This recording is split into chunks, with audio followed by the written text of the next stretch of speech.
Hello, everybody, and welcome to Talk to the Animals, or should I say, can you talk to animals? Can you talk to animals? My name is Susie Gazzi, and I am Viv Adcock. all I'm right, coming to you from down under. And Susie, where are you today? New Mexico, US of A. Yes, right. It's funny because you're German, born in Germany, living in America, and I was born in England and living in Australia. Just a useless piece of information for everybody out there. So, Susie, Or maybe can you not. actually truly talk to animals? No, no, there is no such thing. It's all a myth, I think. Well, it's funny. I think a lot of people think that it's a myth because I know when Mhm. people say, "What do you do?" It's like, well, teach people how to talk to animals and communicate with animals, and I'm an animal communicator. And they're like, "Can you really? Are you imagining it?" So, how did it begin for you? Like, was there a curiosity? Was there how did it happen for you? Well, I mean, as a kid, I used to just sit around the pond. We had like this tiny pond in our yard, and I would just sit there and stare at all the insects that would crawl and swim and, be in that pond. And I always made up these stories in my head. And the funny thing was, actually, later on, when I started to become curious enough to actually read about certain things, some of the things that I had made up in my head were actually true. So that was the first time where I got a little bit not spooked, but in a way just thinking, What?" It was just sort of this moment where I couldn't believe it, that I had gotten information really, but I thought it was a Mm. story. And I think a lot of people actually, in a way, make it into that or think, "Oh, it's just a story." But it's fascinating when it actually turns out to be true. It's so I'm having a little internal giggle because how it started for me was every Sunday night. It was a ritual when I was a kid. I'd go and have my hair washed, and my mum. I'd sit between my mum's knees. She'd be in the chair, and we'd watch the TV. And it was always while she was drying my hair, but it was always a TV program called The World About Us on the BBC, and it was all about going to different parts of the globe and looking at the environment and the animals. And she would just do this outward narrative between, like say you're looking at meerkats, and she'd be the mama meerkat, and she'd try and mimic what mama meerkat would be saying, and then she'd change her voice to be the baby meerkats. And so it was this similar kind of introduction, this playful. I think she was, just playing and engaging with me because she knew how much I loved animals. But that was the beginning of it for me. So it was like this kind of make-believe fantasy magical land, which same thing when I started to realize, wow. And it took me a very long time. I was probably early 40s by the time maybe late 30s, early 40s by the time I realized, hang on, this is actually happening. A bit like you, it takes you a bit by surprise because you've had this imaginary conversation, or what you think is imaginary, and often it is actually plants, animals, people, the earth, bodies, everything's communicating. Hmm. And then the magic is learning how to polish that skill and that capacity Hmm. into a way that is understandable and relatable and actually pragmatic and practical. Totally.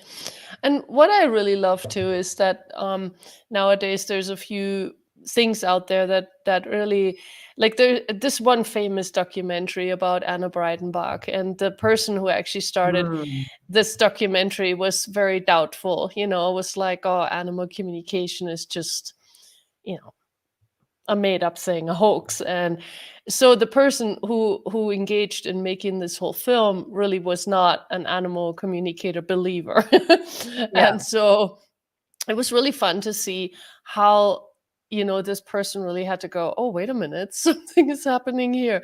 This is just not I can't sort of deny it. This is going on. I can't deny it. I have to now look at this in a different way, because there is things that really changed for the animals so dynamically, and their behavior changed so dynamically after the conversation with them, that it was really no longer feasible to hold up the idea that this is not possible. And I think the thing that really makes it a little bit strange for everyone is the fact that it doesn't have words, and we have these movies, like Dr. Dolittle, and we so want to believe that when we communicate to animals, they're going to sit down, they look us in the eye, and then their lips start moving and they're going to speak to us in perfect words that we understand, Yeah. and well, I'm sorry, but that's just never going to occur, right?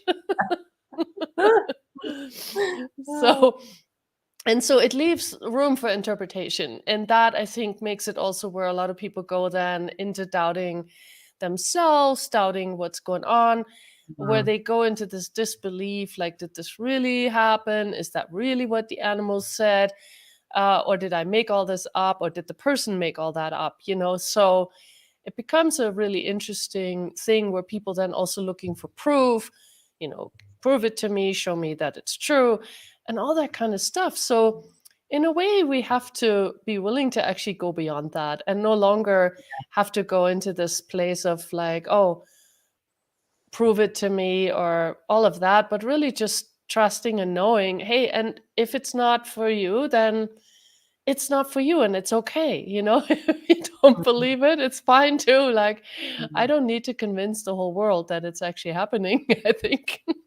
Yeah, and it's yeah, because there's that curiosity and, doubt is the killer of curiosity Mhm. because I think that childlike wonderment of the magical kingdom of animals, it's like for those of us that do really lean in and we do really love and observe and we're mesmerized almost, we're engaged, we're enthralled by the animal kingdom and their behaviors and their bodies and their fur and the way they move and everything about them. There is that curiosity. And what I say when people say to me, can I learn to communicate to animals? Yeah, I see you can do it, but can I do that? That curiosity is what is actually the kind of like the spark to the engine that keeps that forward momentum. So please, for the viewers watching this, if you have that curiosity, please foster that and nurture it and be curious and ask questions and discover, read books, jump onto Susie's website or to Talk to the Animals website and have a look around and see there's so much proof if you need proof that this is occurring, so but Mhm. please let your curiosity be the engager, be the thing that keeps you, looking and asking and observing and desiring to have that communication. Because if you have that desire, the door's wide open for you, and it's kind of like this really deep self journey between does doubt rule your world and take away that joy and magic, or do you lean into the curiosity and allow that curiosity to become your true reality? And when their behavior changes right in front of your eyes, or within a day or two, or you're with somebody and they call you a week later going, oh my goodness, this has happened. There's the proof if you need proof. And this is the thing with animals, they don't pretend. There is that unshakable, undeniable, like you were saying, Susie, you don't have to convince anybody, but if you're willing to just play and have that childlike wonderment and what could be possible in your unique way, in the way that the information comes to you. So, and then the art is, like you say, Susie, fine-tuning that and knowing that what you're picking up or you're perceiving or you're sensing is actually an animal communicating to you. Yeah. And I mean, it's actually, the thing that this is really based on is that we all have the capacity to perceive energy in Mm, our world, and you've all had these situations where you were walking down a street and all of a sudden something was off and you didn't feel safe anymore, or something was like, oh, I better turn around. That's energy talking to you. This is not some made up thing. You may call it intuition, you may call it the seventh sense or whatever it is for you. It doesn't really matter, but that's the part that you want to tune into, like Viv was saying, and really start trusting and mm, having that wonderment about, because how that comes to you, that's really different for everybody. And a lot of people say animals communicate in pictures, And for a lot of people, that may be true, but I know for me that actually was a detriment, because to this day, I don't get a lot of pictures. I sometimes get a picture or a little movie clip, so to speak, but most of the time I just have a sense. And so Mm. if you're looking for a specific way that this comes to you, you might really stick yourself, Mm. and it is up to you to really, hone in on that and be willing to really play with it. And you can really start by very simple things. You can just sit quietly and basically tune into an ant that walks by and just, you know, ask the ant a question, a simple question, maybe a yes and no question, something where you can also have a sense of like, oh, that was a yes. Wow, could that be for real? Like where you really can just tune into it, where you're not asking the ant a philosophical question. Um, The meaning you of know, life. yeah, exactly. But something where you can actually really truly have a sense of, okay, we just had some kind of connection. And that's really all. It starts there. Mm. Start with any connection. Try it with your pet. But sometimes we have blinders on when it comes to our own animals. So they may Mm. not be the best animals to start with, to be truthful. I would say play with other animals, wild animals or other people's animals to start with, because it's much easier because you're not vested. You don't have Mm. any interest in what is being said. If this animal says something to you like, hey, I want different food, and it's your friend's animal, it's much easier to then read that than if it's your own animal, because then you have all these points of views, how many cans of foods you've been trying with this particular cat and it's not working, and so but yeah, so it really is, it can be quite simple if you're willing to just take a step. Take a step. That's really Mm. that's the only thing that's required. Take a step. And play. Make it light-hearted. Don't make it serious and significant, because, the animals don't do serious and significant, in case you hadn't noticed. And I used to play, because we didn't have animals when I was a kid. But I would play with the birds outside. I'd see a bird come and land in a tree, and I'd go, will you sing a song for me? Will you sing to me? And sometimes it would, and sometimes it wouldn't. Sometimes it would fly away, but it was just that playfulness and that request of the animal kingdom to engage with you and Mm. show you. And the other thing I used to do was I would pull dogs' energy from the other side of the street. So as a kid, I'd walk with my mum again, maybe when I was little, and be holding her hands, and I'd see, oh, puppy, anything that moved. And I would imagine I was having this conversation, but I didn't realize at the time what I was doing. I was pulling that dog's energy as a way of, hey, turn around and look at me. Would you be willing to make eye contact with me? Would you be willing to notice me? And nearly every time this animal would just turn its head around or stop and then turn its gaze at me. So there's so many, like you say, Susie, the animal kingdom speaks in energy. So what energy could you play with today? What energy could you engage with that could, to begin, or if you have been doing this for a while, practice a different muscle where you are using energy to tug them into your world, to pull their attention, their gaze, and what could show up for you. Yeah. And we have a comment here, somebody talking about how her cat is reading her mind like a book, and I get her energy back, and then we converse almost as clear as people do. And this is actually one thing too, where I want to say we assume that we communicate clearly because we talk in words, but how often are you miscommunicating with somebody who is talking in words too? And what I'm trying to say is, we assume that words are clear, but a lot of times when people talk, they don't actually say what they're truly thinking. And so the Mm. words they might be using is actually not the energy, and it doesn't match what they are thinking. And so that's when we also get in trouble with communication that we have with people.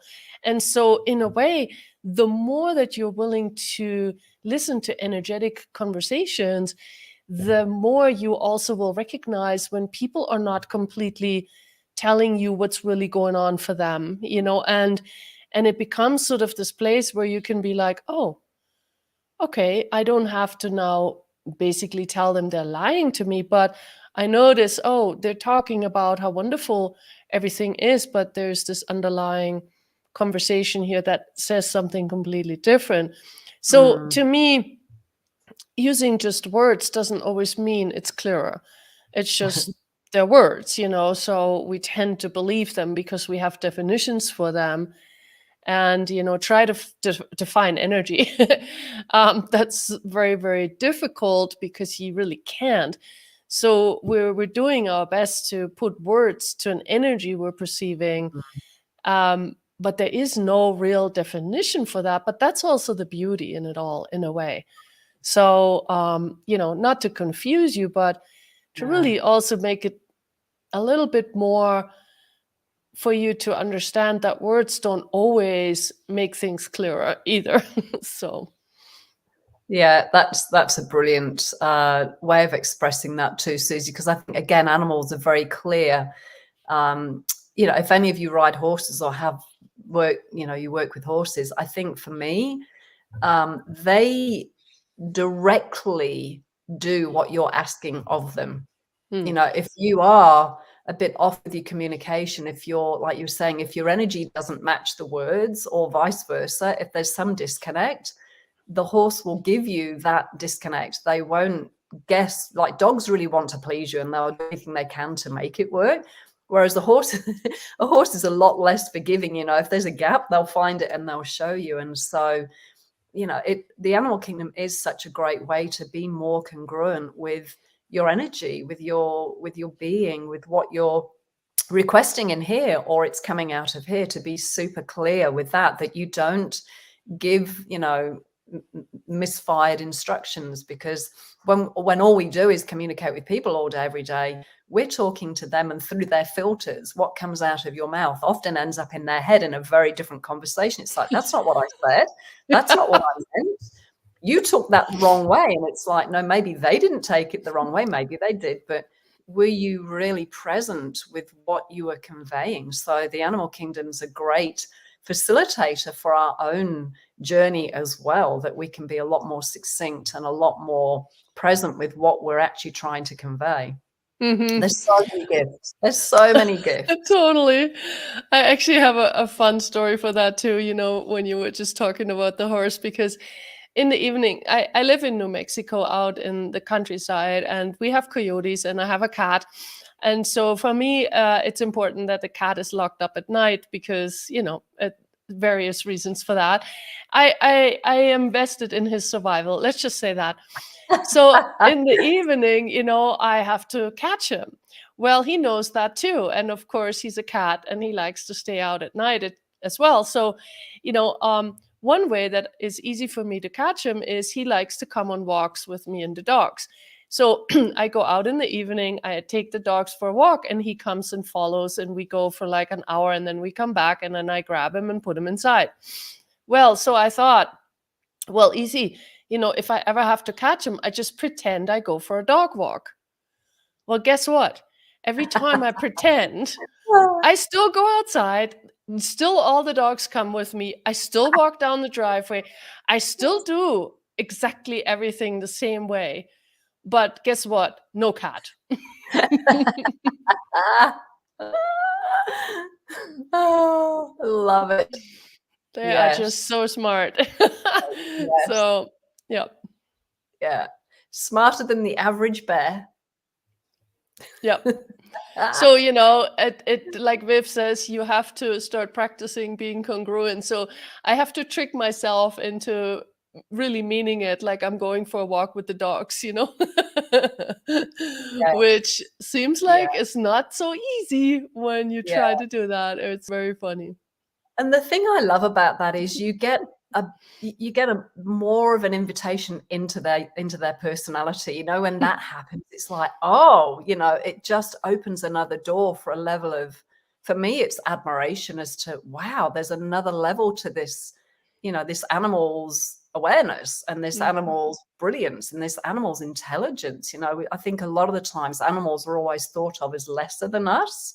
You know, a lot of people treat them as lesser than, but when that kind of thing happens, it's like, wow, that's one smart kitty. You know, it is. Again, it's that wonderment. And for me, that wonderment is what really, with the animal kingdom, if I'm having a crappy day with people, to step into the animal kingdom and go for a walk with the dogs, it's like none of that's relevant anymore, you know, because there is this total, their world is congruent. It is true. It isn't fake and image and made up and just people pleasing. It's real, you know. So, and it's, for me, it's refreshing. It's a rest to be in that energy. So what would it take for everybody on the planet to be like that?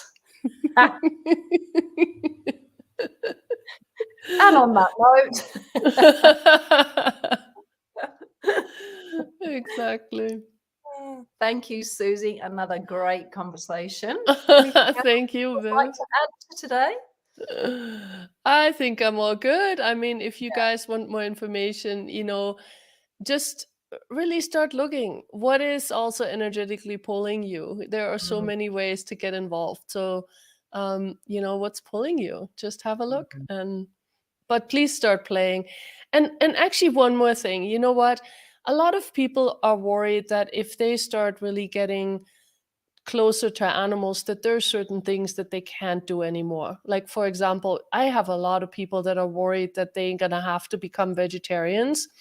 And you know, and that whole conversation is maybe something Viv and I can dive into at another one of our talks here. But what I wanted to really make clear to you too is, just because you get close to them doesn't mean that you have to stop also enjoying eating them. Honestly, this is not necessarily going against each other. This is not, you know, being a hypocrite or anything like that. Animals eat each other too. It doesn't mean that they have to hate each other to eat each other and all of that stuff. And maybe I just opened a can of worms and it's okay. You know, but I just want to say, please don't let anything stop you from communicating and really receiving their energy and getting close to them. And you might actually realize that, oh, maybe where I'm buying my meat is not congruent with the energy that I would like to create on the planet. Maybe that is something you become aware of. You know, where is the meat coming from you're eating? And is that actually working for the animals, for you, for your body? So that might actually be something where you can have more of a sense of what else is possible. So yeah, just an invitation. And also everything's choice. It really is. And Susie, I would love to have that conversation more with you, because you were a vegetarian for a long time. So let's have that, because I know this is a very loaded topic for a lot of people. You know, it brings up a lot of points of view of right and wrong and shouldn't. And, you know, any judgment that you have stops you receiving. It stops you perceiving that there could be a different possibility. So it's just choice at the end of the day. Yeah. Thank you, my love. I will see you next week. Sounds good. Bye, everyone. And thanks for watching. And thanks for your comments.